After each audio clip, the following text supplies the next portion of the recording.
Welcome to the story of King David's reign. But have you ever taken time and asked yourself what it means to spend the whole of eternity with Jesus? More years than you can count, billions of years. But how familiar are you with Jesus Christ? Here comes Steps to Christ book that will show you step-by-step journey on how to get well-versed with Jesus Christ, who died for you and me that we might have everlasting life. Grab for yourself that copy from the link in the description section below, or even you can listen to its audiobook as well. Thank you. As soon as David was established on the throne of Israel, he began to seek a more appropriate location for the capital of his realm. 20 miles from Hebron, a place was selected as the future metropolis of the kingdom. Before Joshua had led the armies of Israel over Jordan, it had been called Salem. Near this place, Abraham had proved his loyalty to God. 800 years before the coronation of David, it had been the home of Melchizedek, the priest of the Most High God. It held a central and elevated position in the country and was protected by an environment of hills. Being on the border between Benjamin and Judah, it was in close proximity to Ephraim and was easy of access to the other tribes. In order to secure this location, the Hebrews must dispossess a remnant of the Canaanites, who held a fortified position on the mountains of Zion and Moriah. This stronghold was called Jebus, and its inhabitants were known as Jebusites. For centuries, Jebus had been looked upon as impregnable, but it was besieged and taken by the Hebrews under the command of Joab, who, as the reward of his valor, was made commander-in-chief of the armies of Israel. Jebus now became the national capital, and its heathen name was changed to Jerusalem. Hiram, king of the wealthy city of Tyre, on the Mediterranean Sea, now sought an alliance with the king of Israel and lent his aid to David in the work of erecting a palace at Jerusalem. Ambassadors were sent from Tyre, accompanied by architects and workmen and long trains laden with costly wood, cedar trees, and other valuable material. The increasing strength of Israel in its union under David, the acquisition of the stronghold of Jebus, and the alliance with Hiram, king of Tyre, excited the hostility of the Philistines, and they again invaded the country with a strong force, taking up their position in the valley of Rephaim, but a short distance from Jerusalem. David with his men of war retired to the stronghold of Zion to await divine direction. And David inquired of the Lord, saying, "Shall I go up to the Philistines? Wilt thou deliver them into mine hand?" And the Lord said unto David, "Go up, for I will doubtless deliver the Philistines into thine hand." David advanced upon the enemy at once, defeated and destroyed them, and took from them the gods which they had brought with them to ensure their victory. Exasperated by the humiliation of their defeat, the Philistines gathered a still larger force and returned to the conflict. And again they spread themselves in the valley of Rephaim. Again David sought the Lord, and the great I Am took the direction of the armies of Israel. God instructed David, saying, "Thou shalt not go up, but fetch a compass behind them, and come upon them over against the mulberry trees. And let it be, when thou hearest the sound of a going in the tops of the mulberry trees, that then thou shalt bestir thyself. For then shall the Lord go out before thee, to smite the host of the Philistines." If David, like Saul, had chosen his own way, success would not have attended him. But he did as the Lord had commanded, and he smote the host of the Philistines from Gibeon even to Gezer. And the fame of David went out into all lands, and the Lord brought the fear of him upon all nations. 1 Chronicles 14 verses 16 and 17. Now that David was firmly established upon the throne and free from the invasions of foreign foes, he turned to the accomplishment of a cherished purpose, to bring up the Ark of God to Jerusalem. For many years the Ark had remained at Kirjath Jearim, 9 miles distant. But it was fitting that the capital of the nation should be honored with the token of the divine presence. David summoned 30,000 of the leading men of Israel, for it was his purpose to make the occasion a scene of great rejoicing and imposing display. The people responded gladly to the call. The high priest, with his brethren in sacred office, and the princes and leading men of the tribes, assembled at Kirjath Jearim. David was aglow with holy zeal. The ark was brought out from the house of Abinadab and placed upon a new cart drawn by oxen, while 2 of the sons of Abinadab attended it. The men of Israel followed with exultant shouts and songs of rejoicing, a multitude of voices joining in melody with the sound of musical instruments. David and all the house of Israel played before the Lord on harps, and on psalteries, and on timbrels, and on cornets, and on cymbals. It had been long since Israel had witnessed such a scene of triumph. With solemn gladness, the vast procession wound its way along the hills and valleys toward the holy city. But when they came to Nachon's threshing floor, Uzzah put forth his hand to the ark of God and took hold of it, for the oxen shook it.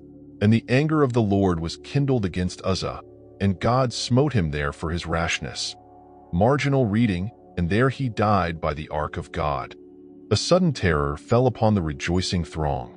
David was astonished and greatly alarmed, and in his heart he questioned the justice of God. He had been seeking to honor the ark as the symbol of the divine presence. Why, then, had that fearful judgment been sent to turn the season of gladness into an occasion of grief and mourning? Feeling that it would be unsafe to have the ark near him, David determined to let it remain where it was. A place was found for it nearby, at the house of Obed-Edom the Gittite. The fate of Uzzah was a divine judgment upon the violation of a most explicit command. Through Moses, the Lord had given special instruction concerning the transportation of the ark. None but the priests, the descendants of Aaron, were to touch it, or even to look upon it uncovered. The divine direction was, "The sons of Kohath shall come to bear it, but they shall not touch any holy thing, lest they die." Numbers 4:15. The priests were to cover the ark, and then the Kohathites must lift it by the staves, which were placed in rings upon each side of the ark and were never removed. To the Gershonites and Merarites, who had in charge the curtains and boards and pillars of the tabernacle, Moses gave carts and oxen for the transportation of that which was committed to them. But unto the sons of Kohath he gave none, because the service of the sanctuary belonging unto them was that they should bear upon their shoulders. Numbers 7:9. Thus in the bringing of the ark from Kirjath Jearim there had been a direct and inexcusable disregard of the Lord's directions. David and his people had assembled to perform a sacred work, and they had engaged in it with glad and willing hearts. But the Lord could not accept the service, because it was not performed in accordance with his directions. The Philistines, who had not a knowledge of God's law, had placed the ark upon a cart when they returned it to Israel, and the Lord accepted the effort which they made. But the Israelites had in their hands a plain statement of the will of God in all these matters, and their neglect of these instructions was dishonoring to God. Upon Uzzah rested the greater guilt of presumption. Transgression of God's law had lessened his sense of its sacredness, and with unconfessed sins upon him he had, in face of the divine prohibition, presumed to touch the symbol of God's presence. God can accept no partial obedience, no lax way of treating his commandments. By the judgment upon Uzzah, he designed to impress upon all Israel the importance of giving strict heed to his requirements. Thus the death of that one man, by leading the people to repentance, might prevent the necessity of inflicting judgments upon thousands. Feeling that his own heart was not wholly right with God, David, seeing the stroke upon Uzzah, had feared the ark, lest some sin on his part should bring judgments upon him. But Obed-Edom, though he rejoiced with trembling, welcomed the sacred symbol as the pledge of God's favor to the obedient. The attention of all Israel was now directed to the Gittite and his household. All watched to see how it would fare with them. And the Lord blessed Obed-Edom and all his household. Upon David the divine rebuke accomplished its work. He was led to realize, as he had never realized before, the sacredness of the law of God and the necessity of strict obedience.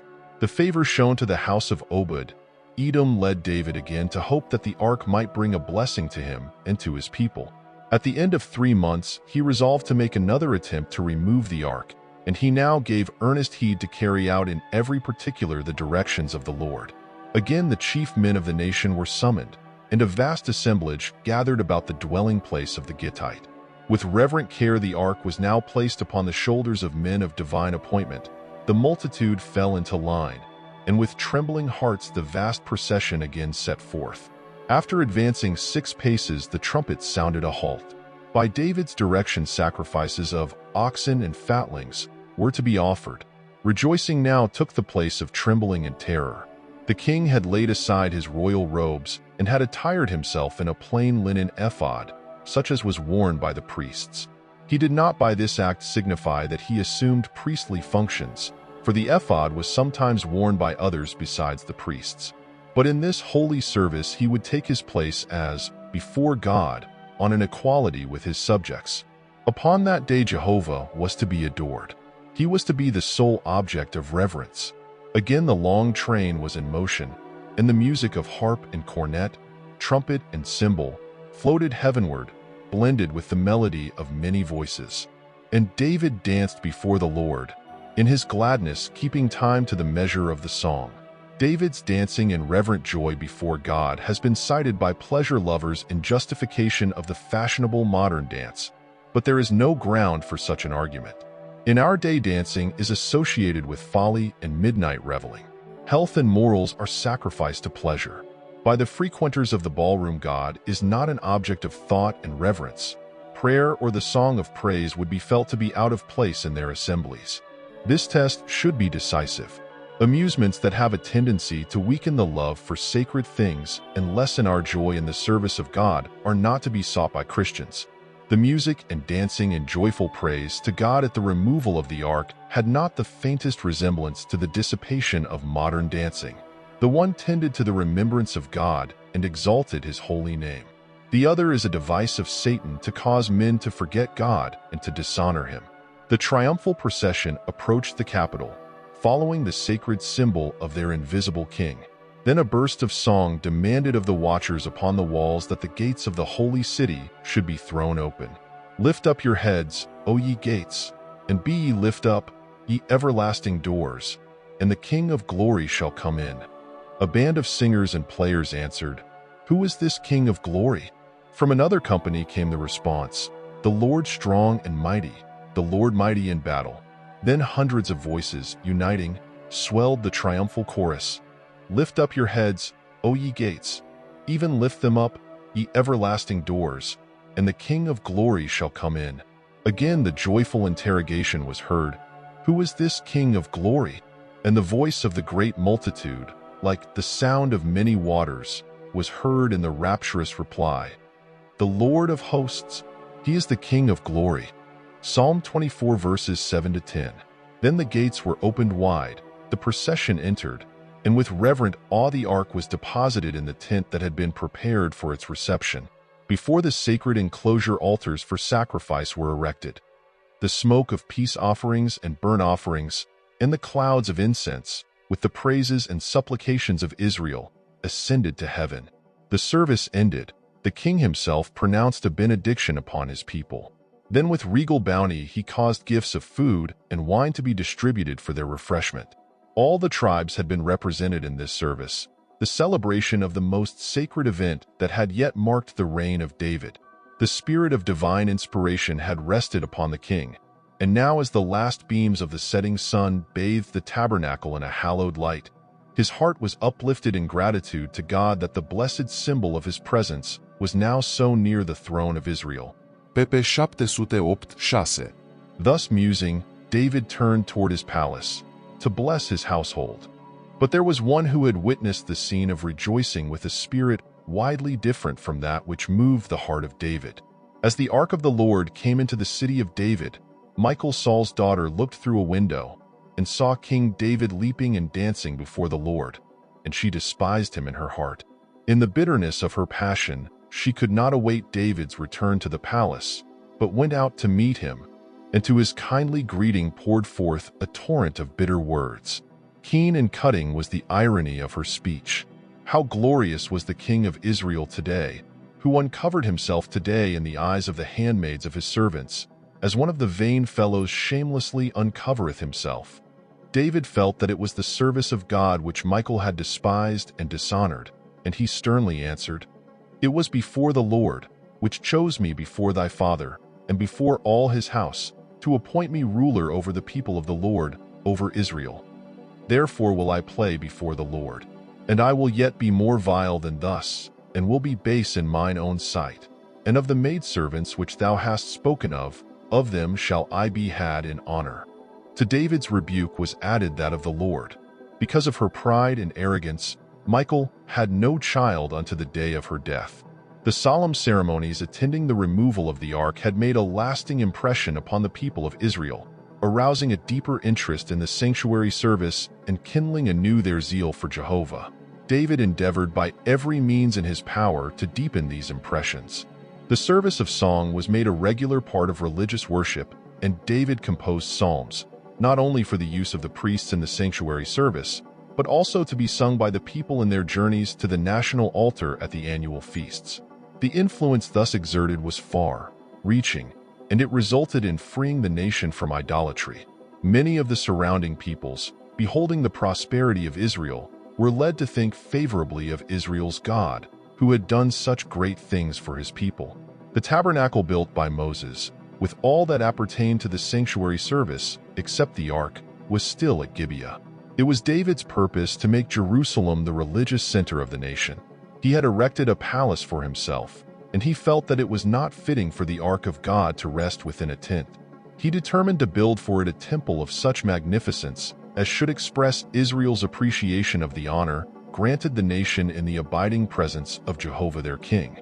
Communicating his purpose to the prophet Nathan, he received the encouraging response, "Do all that is in thine heart, for the Lord is with thee." But that same night, the word of the Lord came to Nathan, giving him a message for the king.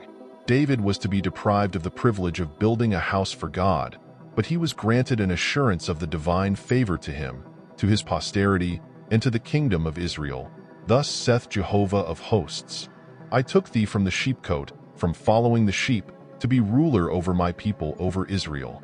And I was with thee whithersoever thou wentest, and have cut off all thine enemies out of thy sight, and have made thee a great name, like unto the name of the great men that are in the earth. Moreover, I will appoint a place for my people Israel, and will plant them, that they may dwell in a place of their own, and move no more. Neither shall the children of wickedness afflict them any more, as before time. As David had desired to build a house for God, the promise was given. The Lord telleth thee that he will make thee a house. I will set up thy seed after thee. He shall build a house for my name, and I will establish the throne of his kingdom forever. The reason why David was not to build the temple was declared, Thou hast shed blood abundantly, and hast made great wars. Thou shalt not build a house unto my name. Behold, a son shall be born to thee, who shall be a man of rest, and I will give him rest from all his enemies. His name shall be Solomon, peaceable, and I will give peace and quietness unto Israel in his days. He shall build a house for my name. 1 Chronicles 22 verses 8 to 10. Hope you have enjoyed the story. Please don't forget to subscribe for more. Again, don't miss on getting into a personal touch with Jesus Christ step by step by clicking the link in the description box below. You can also listen to the audiobook as well. Blessings and big hug.